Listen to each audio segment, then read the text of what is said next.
우리 함께 말씀을 보겠습니다. 우리 불을 좀 켜주시기 바랍니다. 에스라 7장 1절부터 10절까지 말씀 저와 여러분 교독하겠습니다. 에스라 7장 1절 말씀 제가 먼저 읽도록 하겠습니다.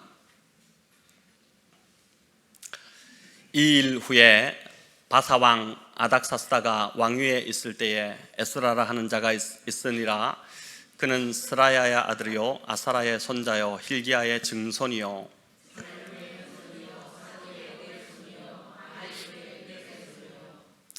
아마라의 7대 손이요 아사라의 8대 손이요 무라요의 9대 손이요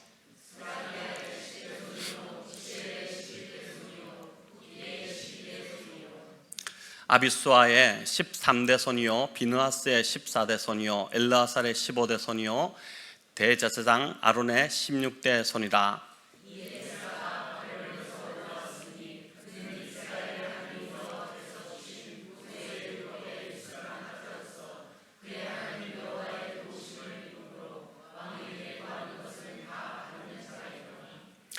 아닥사스다 왕 제7년에 이스라엘 자손과 제사장들과 레위 사람들과 노래하는 자들과 문지기들과 느디림 사람들 중에 몇 사람이 예루살렘으로 올라올 때에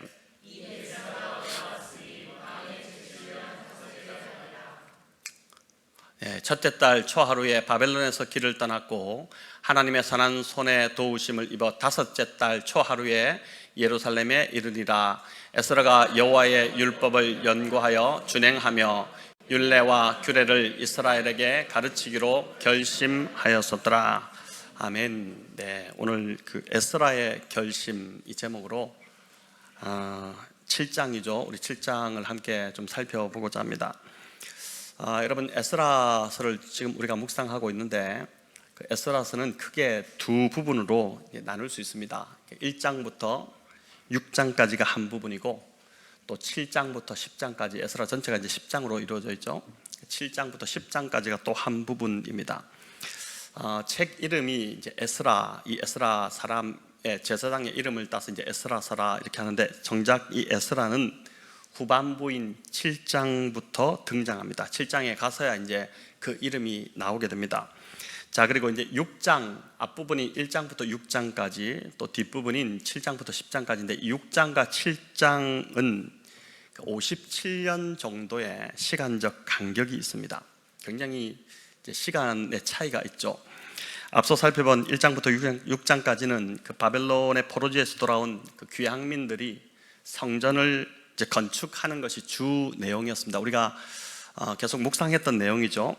6장은 성전을 다 건축한 후에 이제 봉헌을 하여 하나님께 드리고 유월절과 무교절을 지키면서 이제 백성들이 즐거워한 그 내용을 다루고 있습니다. 자, 이제 에스라의 후반부인 오늘 이제 우리가 살펴보게 될 이 7장부터는 에스라의 활약에 대한 내용을 다룹니다. 1장부터 6장까지 앞부분이 성전을 재건하는 내용이었다면 7장부터 10장까지는 에스라라는 이 제사장을 통해서 주의 백성 공동체를 세워나가는 그 백성 공동체를 재건하는 이야기입니다. 보이는 성전만 무너져 있었던 것이 아니라 보이지 않는 이 백성 공동체도 무너져 있었습니다.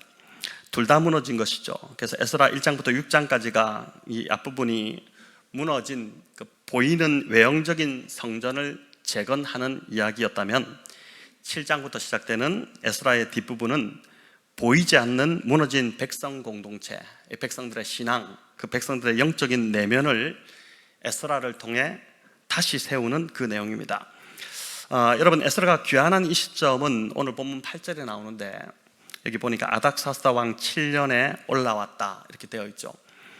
연도로 계산을 해보면 이때가 주전 458년이 됩니다. 여러분 고레스 칙령으로 1차 귀환을 한 때가 주전 538년이었기 때문에 정확히 80년 뒤에 이제 주전 80년 뒤인 주전 458년에 에스라에 의해서 2차 포로 귀환 포로들이 예루살렘으로 귀향해서 이제 돌아온 것입니다. 그러니까 1차와 2차 귀환의 시간 간격이 이제 무려 80년입니다. 1차 마치고 몇 년 뒤에 2차가 돌아온 것이 아니고 1차에 5만 명 가량의 이제 그 백성들이 돌아왔는데 한 80년이 지나서 2차 귀환이 한 1,800명 정도가 다시 돌아온 것입니다. 여러분, 또 이제 성전 공사를 기준으로 연도를 계산해 보면, 이 수학이 안 되는 분들은 자꾸 연도 이야기하니까 머리가 복잡하실 것 같은데, 성전 공사가 완공된 그 시점이 주전 515년이거든요. 에스라가 돌아온 시간이 그 해가 이제 주전 458년이었으니까 성전을 완공하고 57년 뒤에 에스라가 예루살렘에 온 것입니다. 1차 포로 귀환으로 보면 80년 뒤고, 또 성전 완공으로 본다면은 57년 뒤에 이 에스라라는 제사장이 백성들을 이끌고 예루살렘으로 온 것이죠. 여러분, 다시 말씀드리지만 이 에스라는 재건의 이야기입니다. 무너진 것을 다시 회복하는 이야기인데, 그 앞부분 1장부터 6장까지는 무너진 성전을 재건하는 이야기고, 바벨론에 의해서 성전이, 예루살렘이 함락되고 성전이 완전히 그냥 무너졌잖아요. 그 무너진 성전을 재건하는 이야기가 에스라 1장부터 6장까지고, 또 7장부터 10장은 에스라를 통해 영적으로 무너져 있던 백성 공동체를 재건하는 이야기입니다. 어떻게 재건했는지 이제 그걸 좀 살펴보고자 하는데, 여러분, 에스라가 돌아왔을 때 성전은 이제 재건되어 있었지만 백성들의 마음은 많이 황폐해져 있었습니다. 말씀드린 대로 이제 1차 귀환으로부터 보면 이제 80년이 지났기 때문에 귀환 1세대는 거의 살아있지 않았겠죠. 거의 다 이제 돌아가셨을 것입니다. 귀환 1세대는 그 바벨론에서 일구었던 그 모든 것을 다 포기하고 고레스 칙령이 이제 발표되었을 때 믿음으로 정말 돌아온 헌신된 세대였다고 볼 수 있습니다. 그때 당시 약 10% 정도, 좀 많게 잡으면 한 30% 정도가 바벨론에서 이제 돌아온 것으로 보는데, 한 10분의 1이 돌아온 10분의 1에 해당하는 사람들, 바벨론에서 일구었던 그 70년간 일구었던 모든 터전을 다 포기하고 예루살렘으로 말씀에 순종해서 돌아온 사람은 진짜 헌신된 세대였다고 할 수 있죠. 성전을 이제 다시 짓겠다는 그 일념으로 모든 걸 다 내려놓고 온 자들이었습니다. 그만큼 하나님을 사랑하는 자들이었다고 볼 수 있습니다. 그러나 1세대에 이어 이제 2세대는 좀 달랐습니다. 우리도 우리 부모의 그 신앙의 열심과 열정을, 부모 세대의 그 열정을 따라가지 못하는 것처럼 이들도 어찌 보면 자기의 의지보다는 부모의 열정에 이끌려 예루살렘으로 대부분 돌아온 자들이었다고 할 수 있습니다. 부모가 이민을 가면 자녀들도 자동적으로 따라가는 것처럼, 우리 교회도 이제 어릴 때 또 학생 때 부모가 이민을 가서 또 그 따라갔다가 자의로 좀 커서 다시 이제 한국으로 나오신 우리 성도님들도 있지만, 이제 이들도, 이 2세들도 어떻게 보면은 이제 어릴 때 부모 손을 잡고 부모가 예루살렘으로 가니까 그냥 따라온 사람들입니다. 이민을 가는 것처럼 따라온 자들이죠. 여러분, 처음 귀한 1세대가 마주해야 했던 그 예루살렘과 유다의 상황은 결코 녹록치가 않았습니다. 그래도 성전을 세우겠다는 신앙 하나로 이제 그들은 버텨냈죠. 하지만 그 자녀 세대는 거기까지 신앙이 미치지 못했다고 볼 수 있습니다. 에스라가 성전이 재건되고 57년 후에 돌아왔는데, 그 사이에 1차에 귀환했던 그 1세대는 거의 죽고 이제 남은 2세대가 시간이 지나면서 자라서 장년과 노년이 되어 있었습니다. 세월이 많이 지났지만 이 예루살렘의 또 유다의 형편은 나아지지 않았고, 그들은 여전히 정치적으로 또 경제적으로 매우 어려운 시기를 보내고 있었죠. 여러분, 그러다 보니까 이들의 마음 안에 자리 잡은 그 감정, 가장 큰 감정이 무엇이었을 것 같습니까? 하나님에 대한 서운함이 자리 잡지 않았을까 싶습니다. 서운함입니다. 여러분, 말라기가 이때 기록된 말씀인데, 우리 성경의 구약의 마지막 책 말라기, 그게 이제 이때의 상황, 이 배경에서 기록된 말씀인데, 거기에 이제 백성의 이런 서운함이 이 말라기에 많이 잘 배어 있습니다. 예루살렘의 성전은 완공되었지만 여전히 백성들의 삶은 이제 안정이 되지 않고 물질적으로 많은 어려움을 겪고 있었습니다. 그러니 모든 걸 포기하고 성전을 새로 세우러 왔던 이들 입장에서는 하나님에 대한 원망이 생기지 않겠습니까? 성전만 세워지면 모든 게 안정되고 물질적 풍요도 올 줄 알았는데 여전히 어려웠으니 아버지 세대는 헌신된 세대였기 때문에 믿음으로 버텼을지 몰라도 아들 세대 2세대는 이제 서운함과 냉담함만 계속 커져간 것입니다.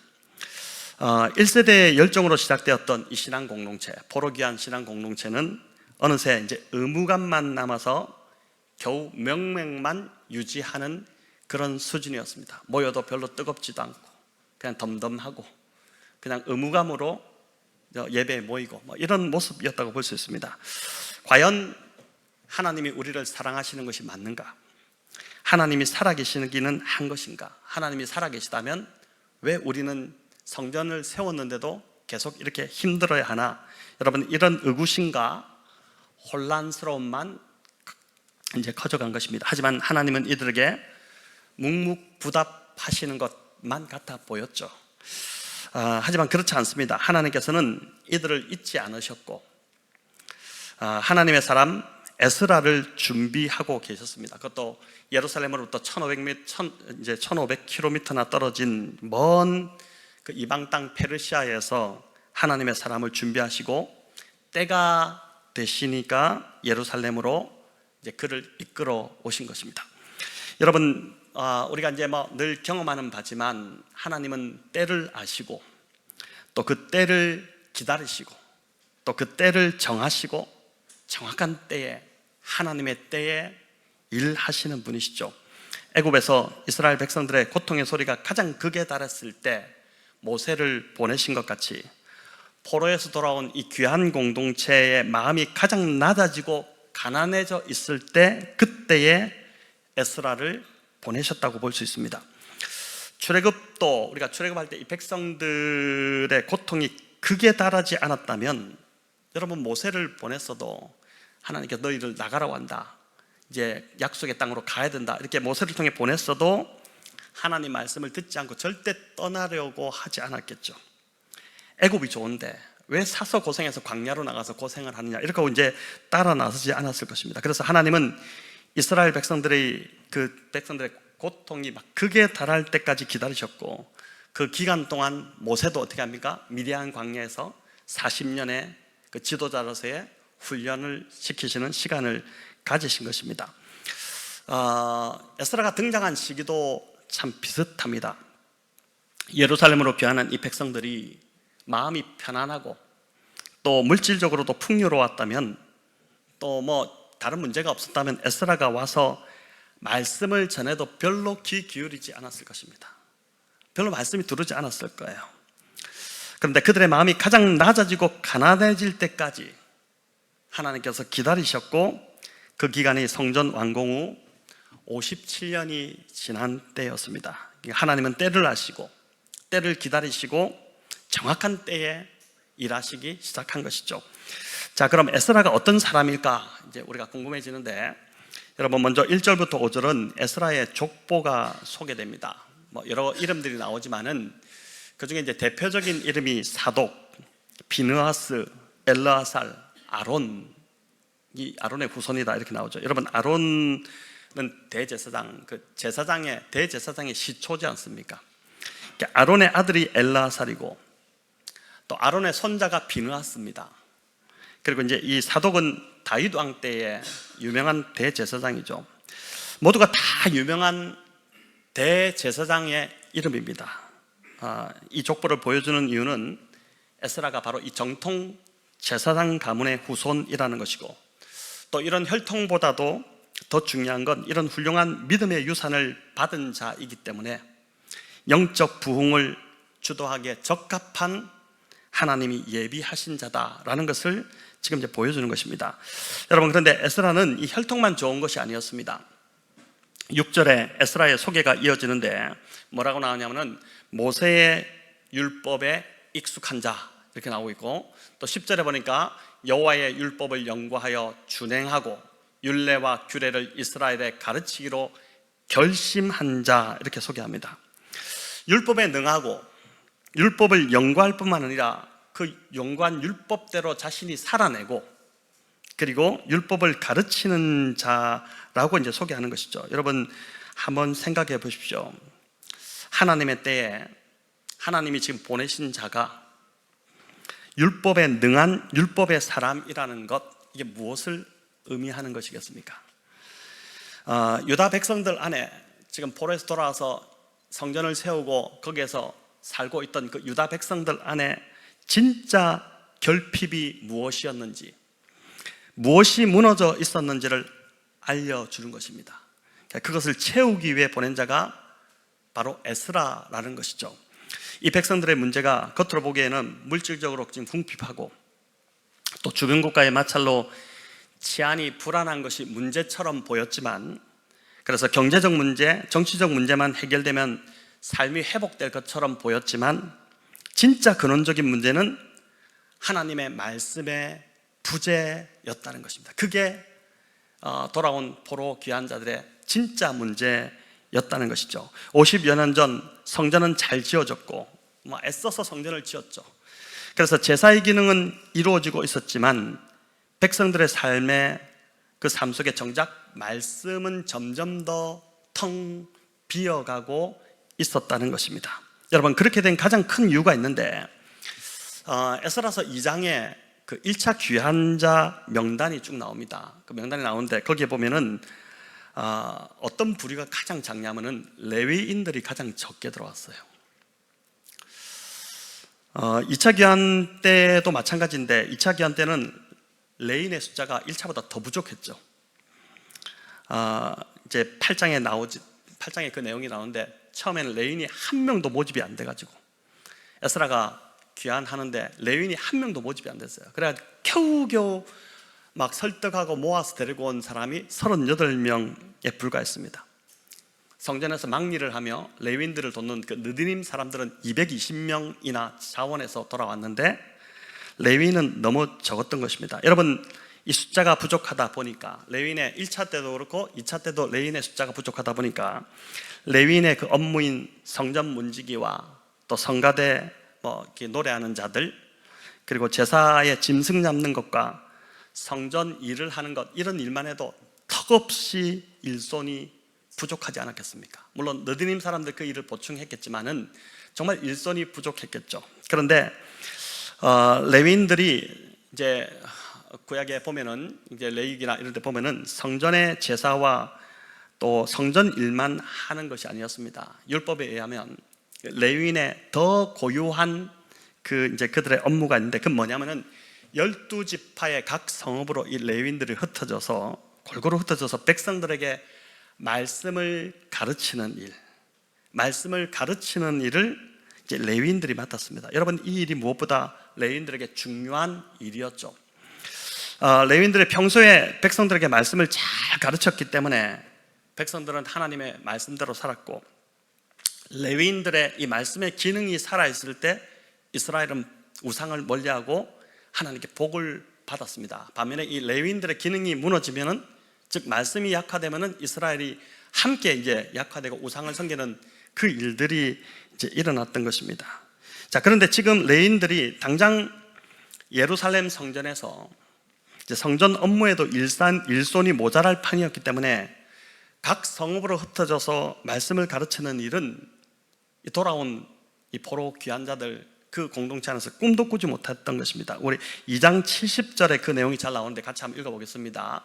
이에 제사장들과 레위 사람들과 백성 몇과 노래하는 자들과 문지기들과 느디님 사람들이 각자의 성읍에 살았고 이스라엘 무리도 각자의 성읍에 살았더라. 여기 나오는 대로 제사장들과 레위인들, 노래하는 자들은 다 이 레위인들인데 각자 성읍에 모여서 그들끼리 살았고, 또 이스라엘 백성들도 각자의 성읍에 흩어져서 그냥 살았다는 것입니다. 레위인들이 각각 성읍으로 흩어져서 말씀을 가르치는 일들을 감당했어야 되는데 그렇게 하지 못하고 그들끼리만 그냥 모여 있었다는 그 이야기입니다. 여러분, 성전 일로 성전 제사, 성전을 세웠고 성전 세웠으니까 제사의 기능이 돌아가야 되잖아요.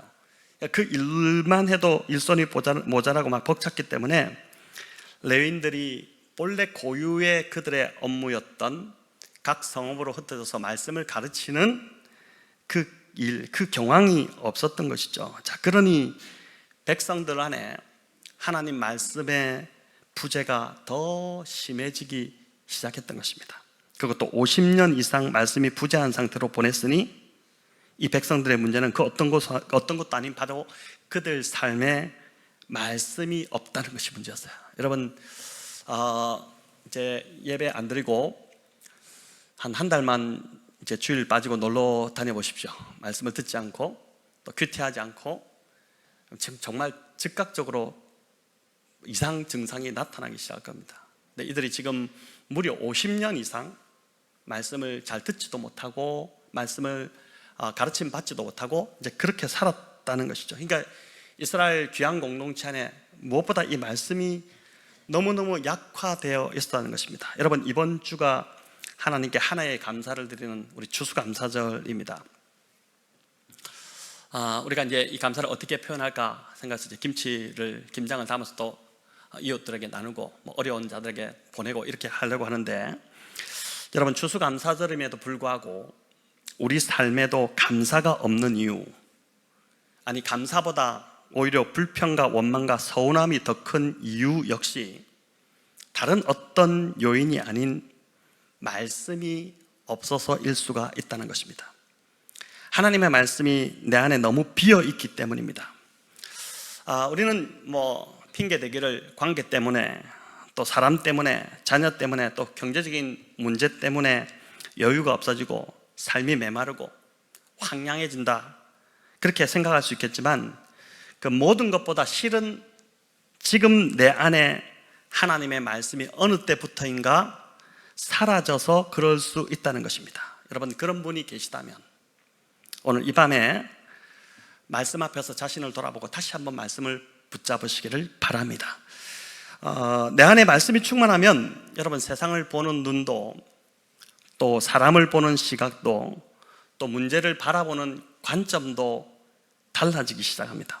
우리가 그것을 경험하지 않습니까? 자비로움이 생기고 긍휼함이 생기고 지혜롭게 문제들도 좀 판단하게 됩니다.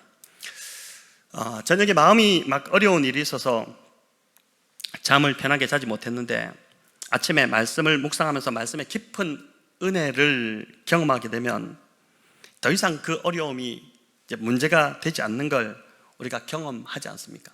이제 걱정하고 염려하는 대신에 이 상황을 하나님께서 어떻게 이끄실까, 그 기대감이 생기고 그렇죠. 이제 에스라가 바로 이 일을 위해서 오게 되었다는 것입니다. 여러분, 에스라의 이름의 뜻도 참 재밌습니다. 에스라의 이름의 뜻이 뭘까요? 에스라는 돕는 자라는 뜻입니다. 이름이 이제 돕는 자 이런 뜻인데, 이름대로 그는 백성을 돕기 위해서 돕는 자로 지금 예루살렘에 도착했습니다. 이제 물질로 돕고 힘으로 돕고 지식으로 돕고 이런 것이 아니라 말씀으로 돕기 위해서 왔다는 것이죠. 말씀으로 이 백성들을 돕기 위해서 예루살렘으로 온 것입니다. 오늘 오전에 그 남양주에 이제 사역하시는 그 미혼모 사역을 하시는 우리 목사님께서 이제 전화를 주셨는데, 이제 김치를 보내려고 주소를 확인하는 과정 중에 이제 김치를 보내주신다는 이야기를 듣고 저에게 이제 연락을 주셨습니다. 제가 이제 통화를 하다가 이 공동체가 미혼모들이 모여서 이제 함께 이제 공동체를 이루고 있기 때문에 가장 좀 경제적 어려움이 아닐까 이런 생각으로, 이제 물질적으로 많이 어렵지 않습니까? 이런 이야기를 들었는데, 사실 이제 그 문제가 아니라 요즘 이제 복지가 너무 잘 돼가지고 나라에서 잘 나온답니다. 근데 그 문제가 아니라 이 미혼모들의 제일 큰 어려움은 마음의 상처, 그동안 이제 받았던 또 내면의 문제, 이게 더 컸다는 것이죠. 그래서 이 목사님이 이제 이들을 처음에 만나서 이제 모임을 만들고 공동체를 이렇게 하면서 그 필요를 보고 나서 이 목사님 생각하신 게 말씀만이 오직 이들을 회복시킬 수 있다, 이런 이제 확신을 가지고 올해 이제 16분, 20분 좀 넘게 있는데 그 중에서 16분과 함께 1월부터 이제 성경 통독을 시작하셨는데 며칠 전에 성경 일독을 마쳤다는 거예요. 16분이 함께 모여서 매일같이 모여가지고 말씀을 같이 읽고, 또 읽기 전에 그날 분량에 해당되는 부분을 또 설명을 좀 목사님이 하시고 이렇게 해서 이제 마쳤는데, 그 목사님 이야기가 목사님 죽는 줄 알았습니다. 1년을 그렇게 이제 에너지를 쏟아 부었는데, 그러나 그 결과는 너무너무 충만하다, 그 이야기를 이제 나누셨습니다. 성경을 함께 읽는 것만으로도 너무 은혜가 있고 삶이 회복되는 일들이 많이 일어났다. 그 간증들이 너무 많다. 근데 막 흥분돼서 이 말씀을 나눠주셨는데, 이 온라인 공동체도 우리가 이제 매월 섬기고 있죠. 기도도 하고 이렇게 하는데, 이 공동체도 경제적 도움, 물질적 도움 이런 것이 아니라 진짜 간절한 것은 이들에게도 뭐라고요? 말씀의 부흥이었다는 것입니다. 에스라가 돕는 자라는 뜻인데, 제가 에스라 이 이름을 가만히 생각하니까 성령 하나님이 생각이 났어요. 성령님의 별명이 보혜사잖아요. 또 위로자라는 뜻도 있고, 또 돕는 자, 헬퍼라는 뜻이 있습니다. 성령님은 누구의 영입니까? 그리스도의 영이시죠. 또 진리의 영이시고 말씀의 영이시고, 그래서 우리를 그 말씀의 진리 가운데로 인도하시는 분, 바로 그걸 도와주시는 분이 성령님이십니다. 그래서 이렇게 보니까 에스라의 역할과 너무 참 비슷하다 이런 생각이 듭니다. 사실 그는 이제 페르시아에서 학사의 관직에 있던 자입니다. 여러분, 이 학사라는 관직이 굉장히 높은 관직이었는데 이제 굳이 예루살렘에 오지 않았어도 됩니다. 페르시아에서 이 학사의 높은 지위를 유지하면서 그곳에서 율법을 이제 연구하고 가르쳐서 더 많은 영향력을 미칠 수도 있었겠죠. 학사라는 직책은 오늘로 말하면은 아주 유명한 대학의 대학 총장 또는 나라의 교육을 책임지는 교육부 장관, 뭐 이 정도의 직책이 이제 페르시아의 학사라는 직책인데, 페르시아의 교육을, 한마디로 말해서 교육을 책임지고 있는 사람이 바로 이 에스라였습니다. 또 그는 왕의 두터운 신임을 얼마나 잘 얻었는지 6절에 보니까 왕에게 구하는 것은 다 받는 자다, 이렇게 이제 표현을 할 정도입니다. 여러분, 뭐든지 왕에게 구하기만 하면 다 줄 정도로 왕의 총애를 받았던 인물이죠. 자, 그렇기 때문에 오히려 에스라는 페르시아에 남아서 페르시아에서 뭐 대학 같은 기관에서 율법에 능한 자니까 율법학을 개설해가지고 연구하고 강의도 하고 뭐 그렇게 했다면은 아주 편하게 노후를 보내고 평생을 그냥 그렇게 잘 살 수 있었을 것입니다. 하지만 그는 고국으로 돌아가 다 이제 폐허가 된 그 예루살렘으로 돌아가서 백성들에게 말씀을 가르치는 길을 선택합니다. 자, 왜 그런 선택을 했을까? 우리 같으면 그런 선택을 할까? 왜 그런 선택을 했을까가 6절에 보니까 나오는데, 6절에 보면은 뭐라 나오냐면은 자신이 학사라는 그 높은 관직에 오르고 또 왕의 신임을 얻은 것이 자기 힘이 아니라 하나님의 도우심을 입었기 때문에 가능했다는 것을 그가 고백하고 있습니다. 성도 여러분, 이게 참 중요합니다. 보니까 인생을 살면서 우리가 성공할 수도 있고 또 높은 관직에 오를 수도 있고 그렇지 않겠습니까? 그럴 때 우리도 이 에스라처럼 내 힘으로 내 능력으로 이렇게 된 것이 아니라 하나님의 도우심 때문에 지금의 내가 있다는 이 진실된 고백, 이게 나오는 게 참 중요한 것 같아요. 근데 이 고백이 이제 좀 이렇게 좀 성공하고 이렇게 되면은 잘 안 나옵니다. 자기 잘난 맛에 이게 도취되기 시작하죠. 근데 이제 에스라가 그 높은 관직에 또 그 똑똑한 머리를 가지고 그 율법에 아주 능한 그런 실력을 가지고 있었는데, 그가 고백하는 것이 그것이 자기의 유능함이 아니라 하나님의 도우심을 입었기 때문에 내가 이 자리에 있다, 이런 고백을 한 것입니다. 여러분, 이런 고백이 나와야지 그 다음 사명이 보이기 시작합니다. 그 고백이 그냥 자신의 능력으로 된 것으로 생각한다면 그냥 자기 잘난 맛에 평생을 자기를 위해서만 살아가겠죠. 근데 나의 이 나됨이 내가 아니라 하나님의 도우심 때문에 됐다는 그 고백이 있는 자는 그 다음 사명이 보이기 시작한다는 것입니다. 하나님이 나를 이렇게 높이시고 축복하셨다면 분명히 거기에는 목적이 있고 이유가 있다는 것을 생각하게 되고 그 깨닫게 되는 것입니다. 여러분, 에스라가 바로 그 사명을 깨달은 것이죠.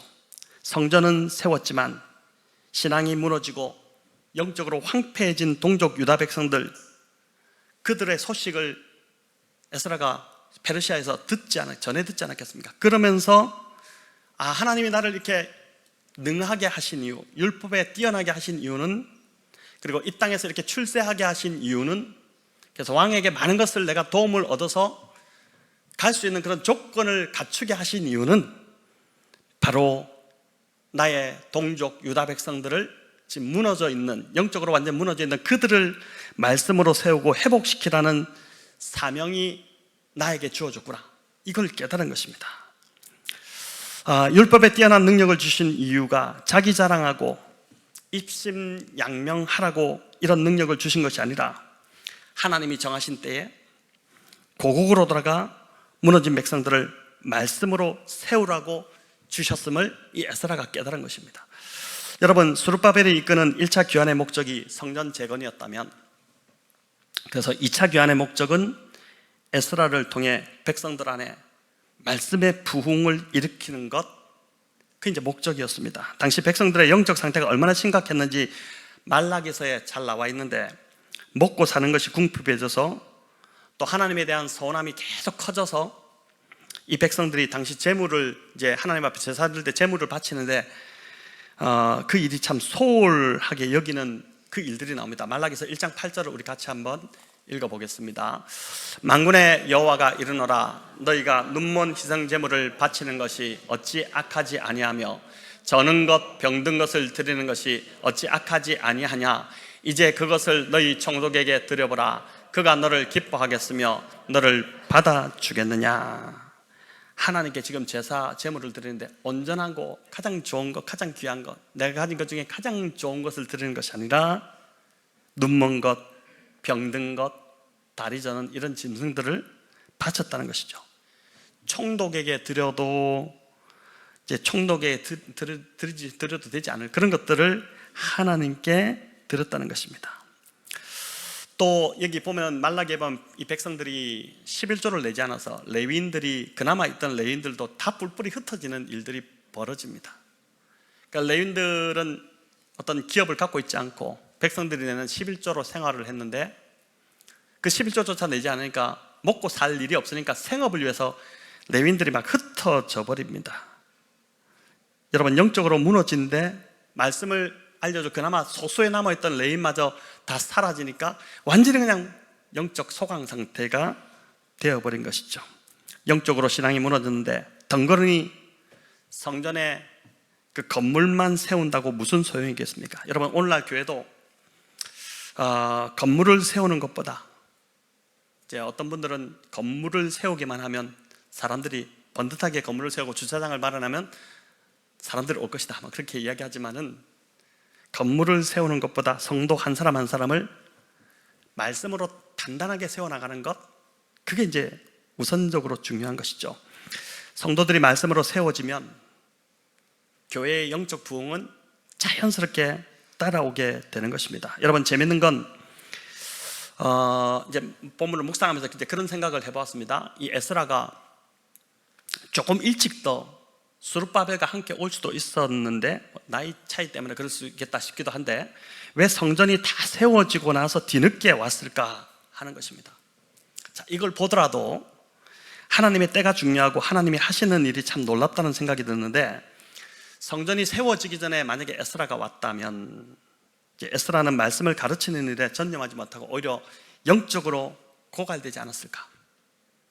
그죠? 엉뚱한 쪽에 다 그 에스라가 갖고 있는 자기의 그 주 기능이 아닌 엉뚱한 쪽에 다 소진함으로 고갈되지 않았을까, 이런 생각을 해보는 것입니다. 성전이란 그 하드웨어가 다 갖춰진 후에 에스라가 왔기 때문에 말씀을 가르치는 일에 전념할 수 있었고, 그것이 영적 부흥으로 이어지는 일들이 일어난 것이죠. 그러니까 하나님께서 하나님의 일을 이루시는데 조급하지 않으십니다. 보니까 서서히 하나님의 방법대로 하나씩 스룹바벨을 통해서는 이제 성전을 재건하는 일들을 하고, 이어서 에스라를 통해서 이 백성의 무너진 내면을, 신앙을 회복시키는 일들을 하고, 그리고 그 이어서 또 3차 교환이 이루어지는데 누굽니까? 느헤미야죠. 우리가 이제 느헤미야서를 또 큐티 본문으로 다루게 되는데, 느헤미야를 통해서는 무너져 있던 성벽, 예루살렘의 성벽을 재건하는 그 일들을 순차적으로 하나님이 질서 있게 하시는 것들을 이제 보게 되는 것입니다. 여러분, 그렇기 때문에 그래서 이제 에스라는 더구나 또 이 아닥사스다 왕의 전폭적인 지원을 받지 않습니까? 모든 것을 다 지원받아서 왔기 때문에 에스라가 더욱 율법을 연구하고 말씀을 가르치는 일에만 전념할 수 있었고, 이런 지원이 결국 예루살렘 안에, 유다 백성 안에 이제 말씀의 부흥으로 이어진 것이죠. 여러분, 그래서 보니까 이 본문을 묵상하다가 교회도 보니까 오늘날 교회도 말씀의 사역자가 말씀에만 전념할 수 있는 상황이 되도록 하는 것, 그게 교회의 유익이겠다, 이런 생각을 또 해보게 됩니다. 또 하나 재밌는 건 이 부흥을 주도한 사람들이 에스라와 함께 예루살렘으로 온 1800명 정도의 소수의 사람들이었다는 것입니다. 여러분, 1차 포로기한 때 5만 명 가까운 사람들이 돌아왔는데 에스라가 이끈 2차 귀환 때는 이제 1800명 정도가 돌아온 것입니다. 하지만 이 소수의 사람들이 에스라의 동력자가 되어서 함께 영적 부흥을 주도하게 됩니다. 여러분, 성전이 세워지고 60년 정도의 세월이 지나다 보니까 이미 1차로 돌아왔던 이 백성들은 영적으로 막 해이해지기 시작하고 침체되기 시작했었죠. 재물을 바쳐도 눈먼 것 바치고 병든 것 바치고 다리 저는 것 바치고 막 이렇게 했던 것입니다. 이때 이들에게, 이 신앙이 느슨해져 있는, 해이해져 있는 이들에게 영적 도전이 된 사람들이 바로 누구냐면은 에스라와 함께 돌아왔던 그 소수의 사람들입니다. 페르시아의 그 풍요롭고 안정된 삶을 버리고 2차 귀환자에 포함되어서 예루살렘으로 돌아온 것이니 얼마나 이들이 뜨거웠겠습니까? 1차 귀환 때도 처음에는 1차 귀환으로 돌아온 그 사람들도, 그 5만 명에 가까워 이미 정착하고 있는 그 사람들도 처음에는 이들과 똑같았겠죠. 하지만 시간이 지나면서 점점 타성해졌기 시작했습니다. 그래서 교회도 보니까 저희 교회를 보면서도 이제 그런 생각이 듭니다. 교회도, 어느 교회를 막론하고 교회도 보니까 타성해졌지 않으려면 새로운 신자들이 계속 등록이 되어야 됩니다. 새로 들어온 자들이 열심을 내는 걸 보면서, 처음 들어왔으니까 얼마나 열심을 내겠습니까? 이것저것 막 양육과정도 듣고 막 이렇게 하겠죠. 그렇게 하면서 열심을 내는 것을 보면서 교회 안에 이미 오래된 자들이 도전을 받고 정신을 차리고 함께 영적으로 다시 회복된다는 것입니다. 여러분, 이 도전은 이제 우리가 누구나 다 받아야 돼요. 그래야 신앙이 굳어지지 않고 고인물이 되지 않고 또 새로워질 수 있습니다. 말씀의 생수인 새로운 물을 계속 이제 흘려 받아야지만 이 신앙이 자라게 되는 것이죠. 제가 이제 이 설교를 준비하면서 묵상과 설교라는 그 자료를 좀 보다가 한 글이 굉장히 좀 공감되어서 가져왔는데 함께 읽어보겠습니다. 교회의 위기는 어디에서 오는가? 말씀에 대한 무지와 배움에 대한 게으름, 완전함에 이르렀다는 오만, 행함의 부재에서 온다. 겸허한 실천보다 맹목적 추종과 만족, 높아진 자기의에서 온다. 말씀만이 거짓된 홍과 영을 찔러 쪼개며 잘못된 가치관과 오만을 부수며 벌거벗음을 드러낸다. 참 공감이 되지 않습니까? 여러분, 내가 지금 어디에 있는지를 한번 보시기 바랍니다. 말씀에 대한 무지한 상태임에도 불구하고 말씀을 대단히 많이 알고 있는 것처럼 착각할 수 있고, 배움에 대한 게으름이 내 안에 계속 있을 수 있고, 또 완전함에 이르렀다는 그 오만함이 우리 안에 있을 수 있습니까? 더 이상 내가 뭐 다 배웠는데 배울 게 뭐 있나? 라는 그런 오만함이 있을 수 있다는 것이죠. 성도 여러분, 이 오늘 에스라 7장을 제가 살펴보면서 이제 제 안에 드는 확신이 있는데, 아마 우리 성도님들도 비슷한 생각이라는 생각이 듭니다.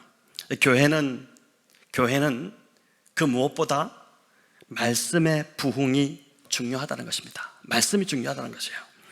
말씀이 살아나야 합니다.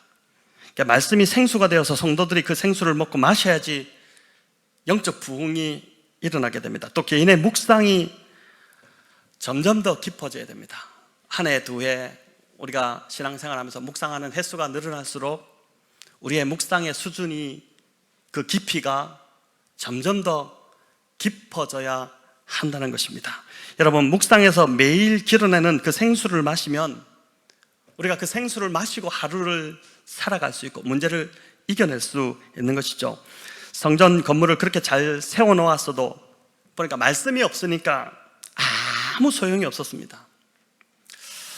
우리가 교회를 세운다고 이런저런 봉사를 열심히 하지만 정작 그렇게 하는 내 안에 말씀이 없으면, 말씀이 있는 척 할 수 있잖아요, 그죠?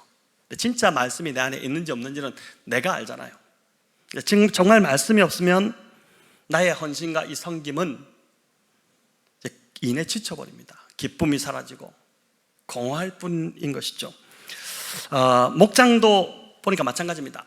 여러분, 서로 이제 친하게 지낸다고 가까워지려고 하는데 그 가까워지는 것의 중심에 늘 뭐가 있어야 되냐면 말씀이 있어야 됩니다.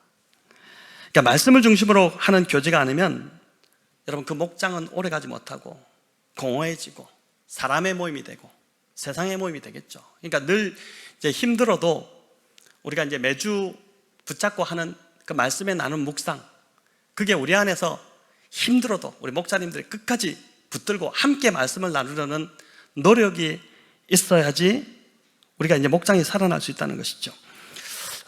말씀의 교제, 이 말씀의 맛을 본 자는 여러분 다른 것에 만족하지 못합니다. 그래서 묵상 나눔이 이루어지지 않는 목장에 가면은 마음이 힘들어지기 시작하죠. 왜 말씀을 나누지? 이런 인간적인 모임이 되거나 이런 이제 생각을 할 수 있다는 것입니다. 저희 교회 목장은 아마 그런 목장이 없다고 생각되는데 무엇보다도 진짜 말씀을 나누고 말씀으로 서로 교제하고 서로를 세워나가는 그런 목장들 다 되시기를 바랍니다. 자, 이제 말씀을 맺겠습니다. 여러분, 오늘 설교 제목이 에스라의 결심인데, 에스라의 결심이 무엇인지 우리 10절을 다시 한번 읽어보겠습니다. 에스라가 여호와의 율법을 연구하여 준행하며 율례와 규례를 이스라엘에게 가르치기로 결심하였더라. 여러분, 에스라가 말씀을 연구할 뿐 아니라 그 말씀대로 자신이 먼저 살았고 또 백성들에게 가르치기로 결심했답니다. 이 결심했다는 것은 이 일에 에스라가 자신의 삶을 헌신했다는 뜻입니다. 결심하다, 헌신했다, 이런 뜻이에요. 저와 여러분 마찬가지입니다. 우리가 무엇을 하든 무슨 직업을 가졌든 중요한 것은 먼저는 말씀을 붙들어야 됩니다. 말씀을 배우기를 힘쓰고 그 말씀대로 살아가기를 힘쓰고 그 말씀에 우리 자신을 이제 헌신해야 하는 것이죠. 그래야 영적 부흥이 찾아오고 우리 삶도, 가정도, 사업도, 직장도 바로 우리 영적 부흥이 일어나야지 나머지가 이제 회복되게 되는 것입니다. 우리의 진짜 문제는, 오늘 이 말씀에 비춰보니까 우리의 진짜 문제는 경제적인 것도 아니고 건강도 아니고 관계 문제도 아닙니다. 말씀의 부재, 말씀을 가까이 하지 않는 것, 말씀을 묵상하지 않고 그 말씀대로 살아가지 않는 것, 결국 이게 우리를 병들게 하고 낙심하게 하고 평안을 잃게 한다는 것이죠. 여러분, 말씀을 다시 붙드는 이 에스라의 결심, 오늘 이 7장에 나타난 에스라가 이렇게 결심하였다 하는데 이런 결심이 저와 여러분의 결심이 되기를 간절히 바랍니다. 그렇게 함으로 우리도 이 에스라가 경험했던 영적 부흥, 그 부흥을 우리 개인 한 사람 한 사람이 경험하고 또 우리 목장이 그 말씀의 부흥을 경험하고 우리 교회가 그 영적 부흥을 경험하는 그러한 정말 부흥의 역사가 또 올해를 지나 내년에도 계속해서 이어져 가기를 우리 주님의 이름으로 축원합니다.